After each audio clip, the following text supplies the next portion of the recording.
A uniform wire of steel of length 2.5 meter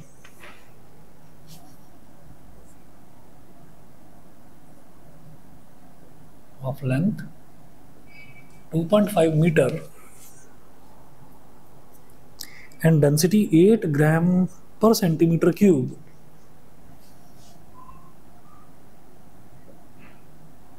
and density 8 gram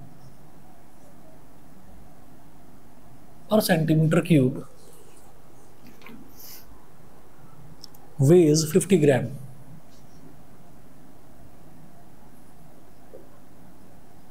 Weighs 50 gram. Full stop. इसके बाद है when stretched by a force of 10 kilogram force, when stretched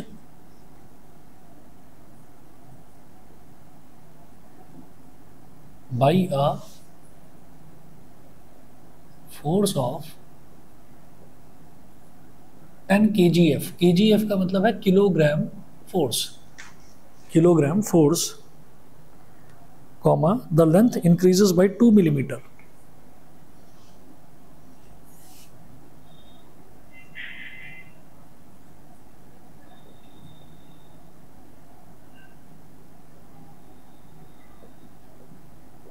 The length increases by 2 millimeter. Full stop. Calculate Young's modulus of steel. Calculate Young's modulus of steel.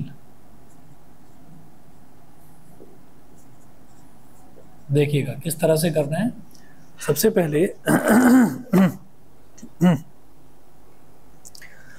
पहले आप ये देखिएगा कि जो आपको जो भी यहाँ पर डेटा दे रखा है ना, वो डेटा क्या क्या दे रखा है पहले ये देखिएगा.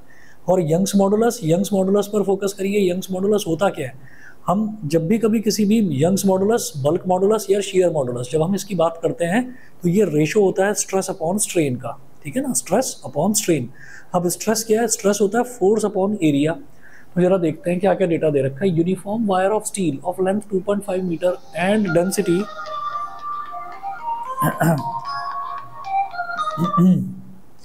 a uniform wire of steel of length 2.5 meter and density 8 gram per centimeter cube weighs 50 gram.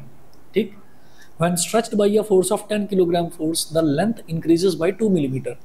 तो अब आप ये देखिए, uniform wire of steel of length 2.5 metre. तो वायर है स्टील का, इस तरीके से बना लीजिए. ये स्टील का वायर है. तो जब भी कभी किसी वायर की बात करते हैं तो वो सिलेंड्रिकल होता है शेप में हमेशा. ठीक है. तो हमने ये कहा कि इसकी जो लेंथ है वो 2.5 मीटर दे रखी है. तो L is equal to 2.5 metre. ठीक. अब एक काम करें, जरा इसको सेंटीमीटर में कन्वर्ट कर लो, क्योंकि बाकी सब कुछ सेंटीमीटर और ग्राम वगैरह में दे रखा है ना. ये देखिए, ग्राम पर सेंटीमीटर क्यूब, इधर ग्राम, इधर मिलीमीटर. तो सेंटीमीटर में कर लेते हैं कन्वर्ट. अब सेंटीमीटर में जब करेंगे तो 2.5 इंटू 100, मीटर को सेंटीमीटर में कन्वर्ट करने के लिए 100 से मल्टीप्लाई करते हैं. नीचे 10 आ गया, एक 0 से 0 कैंसिल आउट हो गया. तो लेंथ आ गया 250 सेंटीमीटर. इसके बाद जब उस पर फोर्स लगाते हैं तो उसकी लेंथ बढ़ जाती है. कितनी बढ़ जाती है? कितना? 2 मिलीमीटर. यानी कि डेल्टा L ये हो जाता है 2 मिलीमीटर. अब मिली का मतलब होता है 10 की पावर -3, आप जानते ही हैं. तो 10 की पावर -3 अगेन, अब ये मीटर में आ गया, लेकिन मैं इसको सेंटीमीटर में कन्वर्ट करना चाहता हूँ.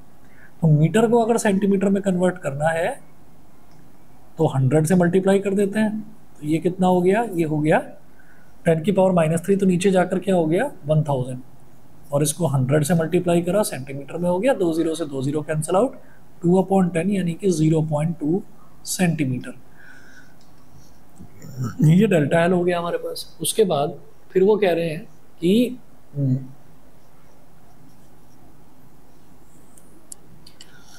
हाँ जी, फोर्स दे रखा है इन्होंने 10 किलोग्राम फोर्स. तो जो फोर्स है F is equal to,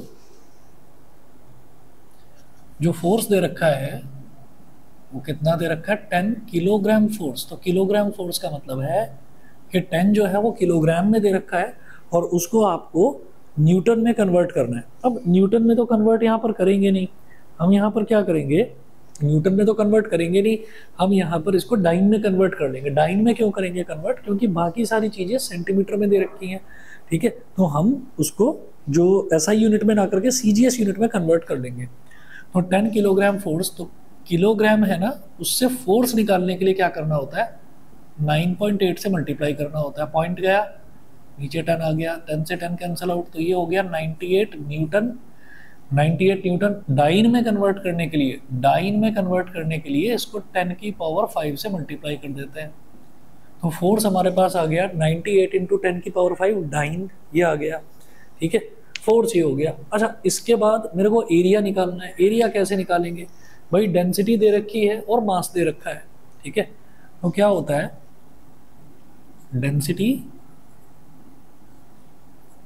is equal to mass upon volume. Density is equal to mass upon volume. अब जरा ध्यान दीजिएगा, डेंसिटी दे रखी है 8 ग्राम पर सेंटीमीटर क्यूब, 8 ग्राम पर सेंटीमीटर क्यूब। मास कितना दे रखा है, 50 ग्राम, 50। और जो वॉल्यूम है ना, जो वॉल्यूम है, वॉल्यूम को हम क्या लिखेंगे, ध्यान दीजिएगा, जब भी कभी किसी वायर की बात करते हैं तो वायर हमेशा सिलेंड्रिकल होता है। तो सिलेंड्रिकल वायर है, सिलेंडर का वॉल्यूम कितना होता है, सिलेंडर का वॉल्यूम, वॉल्यूम ऑफ सिलेंडर ये होता है पाई आर स्क्वायर एच। और ये जो पाई आर स्क्वायर है ये क्या है, ये एरिया होता है सर्कुलर पार्ट का, सर्कुलर पार्ट का एरिया। सर्कुलर पार्ट का एरिया किसी को क्या कहते हैं, एरिया ऑफ क्रॉस सेक्शन। और जो एच होता है, एच होता है इस सिलेंडर की पूरी हाइट। तो पाई आर स्क्वायर इंटू एच का मतलब क्या हो गया, आप एरिया में हाइट को मल्टीप्लाई कर रहे हैं, ठीक है ना। हाइट का मतलब क्या है कि आप वायर की लेंथ को मल्टीप्लाई कर रहे हैं। तो ए इंटू एच बोलो या ए इंटू एल बोल दो। ये कहानी सभी को बता दीजिए, क्लियर है कि नहीं। ये वॉल्यूम है तो वॉल्यूम को मैं ए इंटू एल लिख सकता हूँ, area of cross section into length of wire.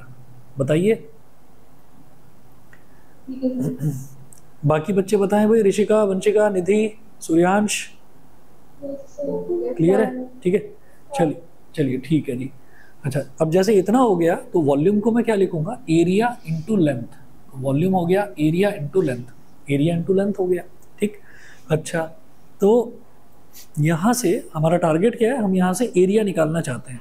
तो अब आप ये देखिएगा, लेंथ तो मेरे पास है ना 250।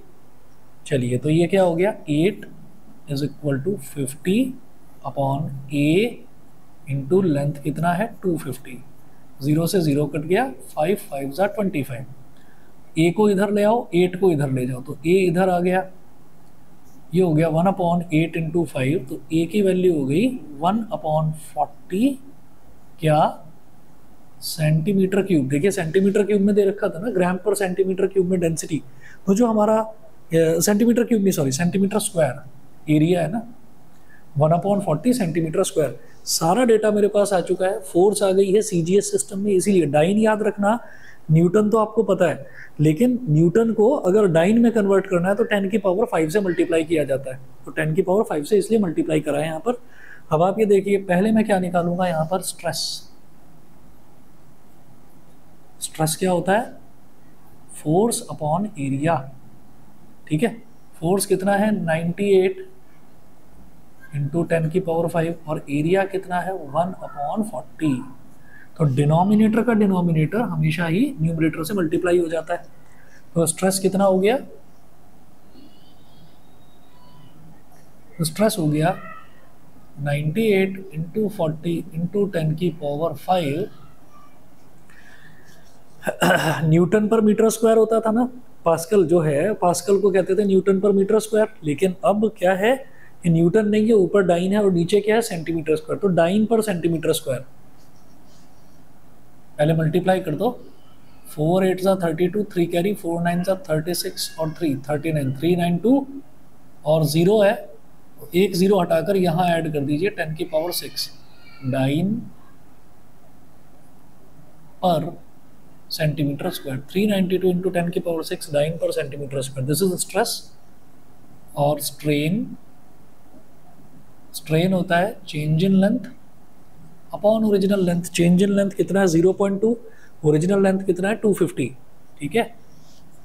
तो 0.2 अपॉन 250, डेसिमल गया नीचे 0 आ गया, तो 2 अपॉन 2500, ठीक है। सो यंग्स मॉडुलस क्या हो जाएगा, stress upon strain, stress upon strain, ये हो गया यंग्स मॉडुलस।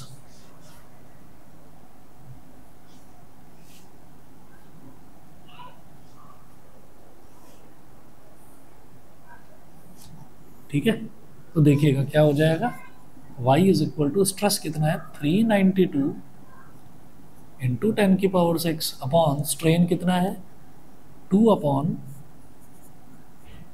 2500।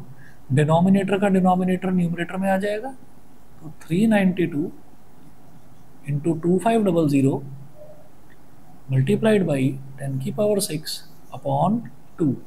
तो 2 से इसको डिवाइड करेंगे तो 2 19 ज़ा 38, 39 माइनस 38 इज 1, 1 2 12, 2 6 ज़ा 12। ये जो 2 ज़ीरो हैं, इन 2 ज़ीरोज़ को हटाकर इधर ऐड कर दें तो 10 की पावर 6 है, 2 ज़ीरोज़ और जुड़ जाएंगे, 10 की पावर 8 हो जाएगा। 25 6 ज़ा 150, 15 कैरी आ गया, 25 9 ज़ा 225 और 15 240, तो 24 कैरी आ गया, 25 1 ज़ा 25 और 24 49, 4900 इंटू 10 की पावर 8, और यहाँ से 2 ज़ीरो और हटा दो तो 49 इंटू 10 की पावर 10 क्या हो जाएगा, वही डाइन पर सेंटीमीटर स्क्वायर, ठीक है ना। यंग्स मॉडुलस की भी यूनिट यही होती है। रीज़न क्या है, रीज़न ये है कि भाई उसको जो डिवाइड करा जा रहा है वो तो स्ट्रेन से कर रहे हैं ना, स्ट्रेस को, तो जो स्ट्रेस की यूनिट है वही रहेगी, क्योंकि स्ट्रेन की कोई यूनिट नहीं होती, स्ट्रेन हमेशा एक रेशो होता है। बताइए जी, क्लियर है, यहाँ तक क्लियर है सभी बच्चों को? Yes sir. ठीक है, चलिए जी मैं आगे चलता हूँ। तो ये हो गया 49 इंटू 10 की पावर 10 डाइन पर सेंटीमीटर स्क्वायर। अब अगला क्वेश्चन मैं करवाऊंगा, ये वाला क्वेश्चन एनसीईआरटी का है, ठीक है। ये देखिएगा, ये मैं इधर ये मिटा रहा हूँ, यहाँ करेंगे इसको।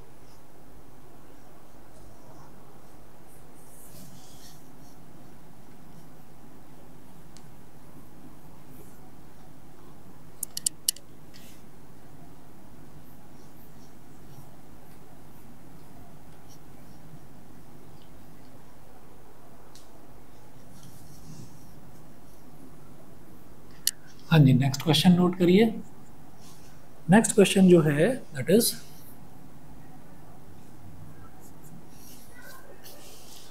नेक्स्ट क्वेश्चन नोट करें, अगेन यही है। A structural steel rod has a radius of 10 millimetre. A structural steel rod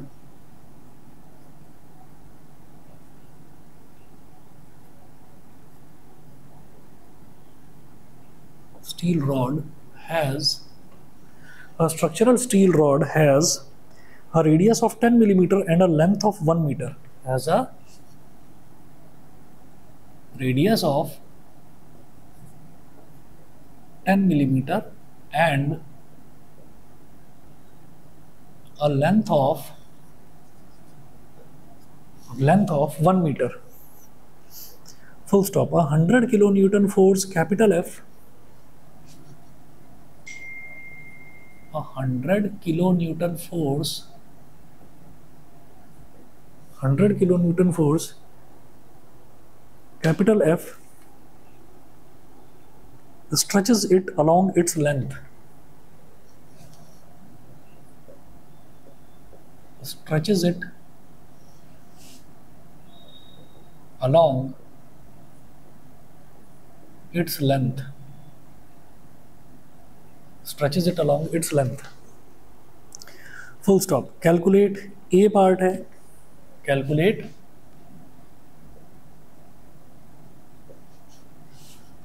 A है stress, B है elongation,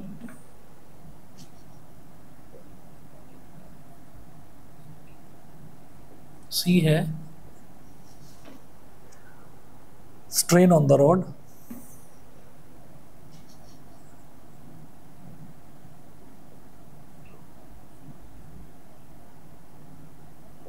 strain on the rod, full stop. Given that the Young's modulus capital I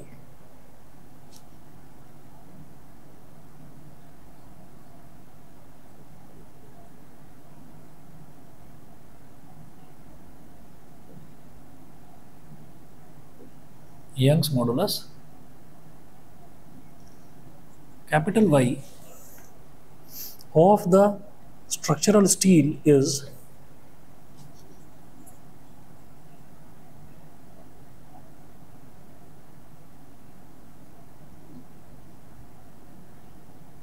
of the structural steel is 2 into 10 की power 11 Newton पर metre square, 2 into 10 की power 11 Newton पर metre square. ये NCERT का question है तो obviously ज़्यादा important होगा। ठीक है, अगला देखते हैं जरा इसको किस तरीके से करेंगे। जैसे यहाँ पर है स्ट्रक्चरल स्टील रॉड, अब हमारा तरीका वही है कि जो जो डेटा पहले दे रखा है पहले उसको लिखेंगे। Structural steel rod has a radius of 10 millimetre, steel rod है। ठीक है, तो अपना समझने के लिए साइड में हमने एक छोटा सा सिलेंडर बना लिया, ये दिखाने के लिए कि भाई हम एक स्टील रॉड की बात कर रहे हैं। तो स्टील रॉड है तो सिलेंड्रिकल ही होगी ऑब्वियसली। तो इसका जो रेडियस है, structural steel rod has a radius of 10 millimetre. ठीक है, तो रेडियस आर 10 मिलीमीटर। अब आप ये देखिएगा कि यंग्स मॉडुलस मेरे को न्यूटन पर मीटर स्क्वायर में दे रखा है, इसका मतलब सब कुछ ऐसा यूनिट में रखेंगे इस बार। तो जो रेडियस है, रेडियस इज 10 मिलीमीटर, मिली का मतलब होता है 10 की पावर -3 मीटर, तो 10 की पावर 1 और 10 की पावर -3 क्या हो गया, 10 की पावर -2 मीटर। ये तो रेडियस हो गया। उसके बाद and a length of 1 metre, तो एल कितना हो गया 1 मीटर। ठीक, 100 किलो न्यूटन फोर्स, तो फोर्स कितना दे रखा है 100 किलो न्यूटन। किलो का मतलब होता है 10 की पावर 3। ठीक है, तो 10 की पावर 3 और 100 यानी कि 10 की पावर 5 न्यूटन। ये हो गया। तो सारा डेटा जो जो दे रखा है वो लिखेंगे। कैलकुलेट स्ट्रेस, स्ट्रेस क्या होता है फोर्स अपॉन एरिया। एरिया कैसे निकलेगा पाई आर स्क्वायर करके। ठीक है, एरिया निकलेगा पाई आर स्क्वायर करके, तो area A is equal to pi R square. ठीक, हाँ जी, आर क्या दे रखा है 10 की पावर -2, पाई क्या होता है 3.14। अगर मान लो कोई वैल्यू रेडियस ऐसा दे रखा होता जो 7 से डिवाइड हो जाता तो मैं 22/7 लिखता, नहीं तो 22/7 करेंगे तो 3.14 ही आएगा। तो 3.14 मल्टीप्लाइड बाई 10 की पावर -2 का स्क्वायर, 10 की पावर -2 का स्क्वायर हो जाएगा 10 की पावर -4, तो 3.14 इंटू 10 की पावर -4 मीटर स्क्वायर, ये एरिया हो गया। ठीक है, तो स्ट्रेस कैसे निकालेंगे देखिएगा।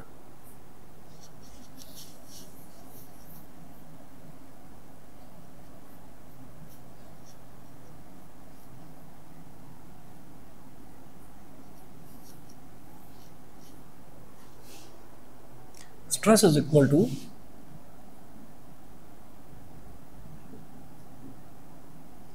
Force upon area, stress is equal to force upon area. ठीक है, फोर्स कितना दे रखा है 10 की पावर 5 और एरिया कितना है 3.14 इंटू 10 की पावर -4, 3.14 इंटू 10 की पावर -4, 10 की पावर -4 ऊपर चला जाएगा तो 10 की पावर 9 अपॉन 3.14, 10 की पावर 9 अपॉन 3.14। ठीक है, तो ये जो है इसको जब करेंगे तो एक काम करिए, जैसे ये 3.14 है ना, तो डेसिमल गया तो ऊपर 100 आ गया। ठीक है, अब 100 तो 314 से छोटा है ना, तो इसमें से एक ज़ीरो ले लो तो ये 1000 हो जाएगा। मतलब 100 में एक ज़ीरो जुड़ गई तो 1000 बन गया, और ये बन गया 10 की पावर 8, और 1000 को 314 से डिवाइड कर दो। ठीक है, तो जरा चेक करते हैं 314 हाउ मच जा 1000, भाई 300 अगर होता तो 300 थ्रीजा अगर करते तो 900 बन जाता, 314 है तो इसको थ्रीजा करेंगे, 14 थ्रीजा 42, तो 942 सब्ट्रैक्ट करेंगे तो कितना आ जाएगा 58, 58 आ गया, आगे जीरो लगा दिया तो 314 टूजा तो नहीं होगा, 314 वनजा ही होगा, तो 3.1 इतना बहुत है हमारे लिए, 3.1 इंटू 10⁸ न्यूटन पर मीटर स्क्वायर। स्ट्रेस की यूनिट यही होती है, या पास्कल बोल दीजिए। 3.1 इंटू 10⁸ न्यूटन पर मीटर स्क्वायर। बोलिए भाई, क्लियर है सभी को?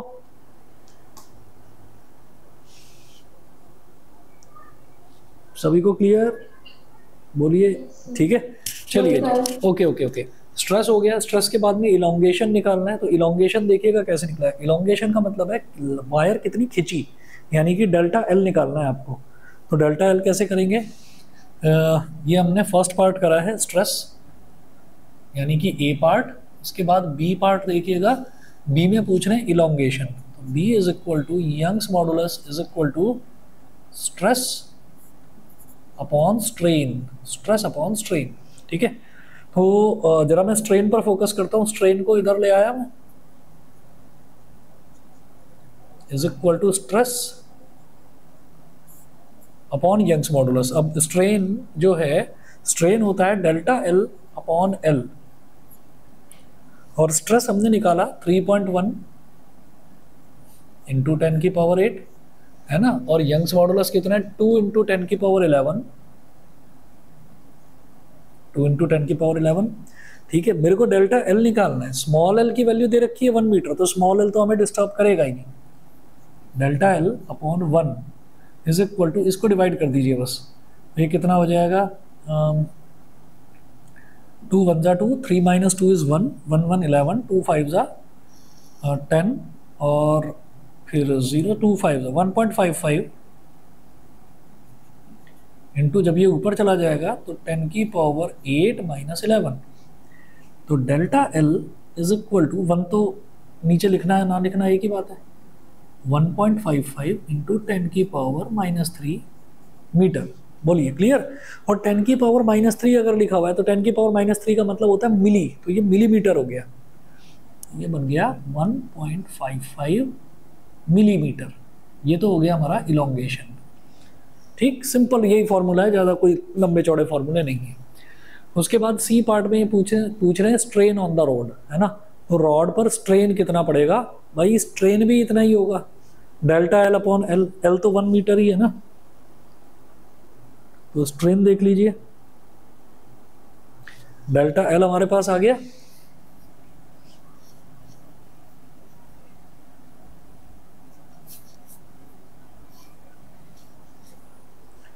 तो सी पार्ट में पूछ रहे हैं स्ट्रेन।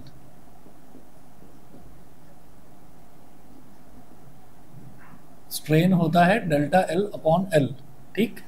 डेल्टा एल कितना आया 1.55 इंटू 10⁻³ माइनस 3, और ये कितना है 1, ठीक। अब इसमें कई बार ऐसा होता है कि जैसे आपने ये निकाल लिया ना 1.55 इंटू 10⁻³ माइनस 3, तो या तो रेशो में छोड़ दीजिए या फिर 100 से मल्टीप्लाई कर दो, तो 100 से मल्टीप्लाई करने पर वो परसेंटेज में आ जाता है।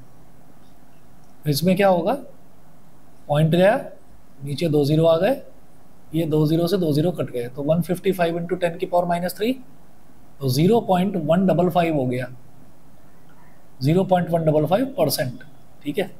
या तो ऐसे लिख दीजिए रेशो में, और इसकी कोई यूनिट नहीं होगी, है ना, स्ट्रेन है, स्ट्रेन की यूनिट नहीं होती, तो 0.155% हो गया। बोलिए जी, क्लियर है सभी को? ठीक है, अब मेरी आवाज आ रही है, बता दीजिए। अच्छा, ये क्लियर नहीं है तो बताओ, दोबारा बताऊं ये वाला पोर्शन स्ट्रेन?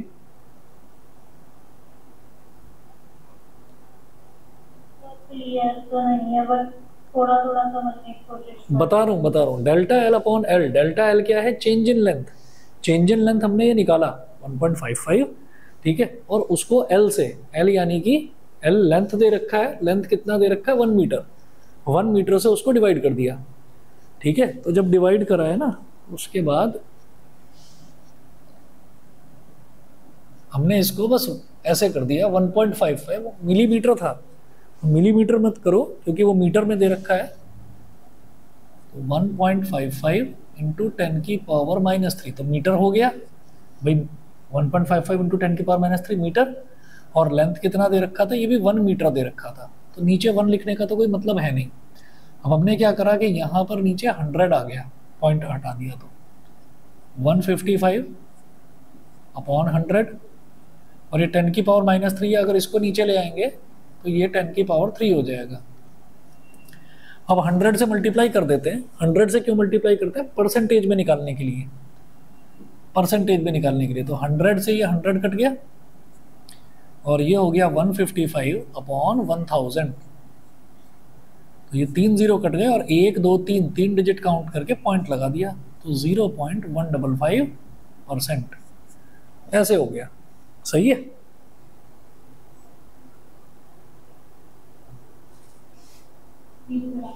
ठीक है, अब एक काम करेंगे, अभी ये जैसे हमने 1 या 2 क्वेश्चन अभी करे हैं, बस हार्डली 2 या 3 ही क्वेश्चंस और होंगे, वो करके ये कल चैप्टर कंप्लीट हो जाएगा और मेन क्लास में मैं फ्लूइड्स वाला स्टार्ट करवा दूंगा। ठीक है, चलिए जी, फिर कल की क्लास में मिलते हैं। Okay okay okay.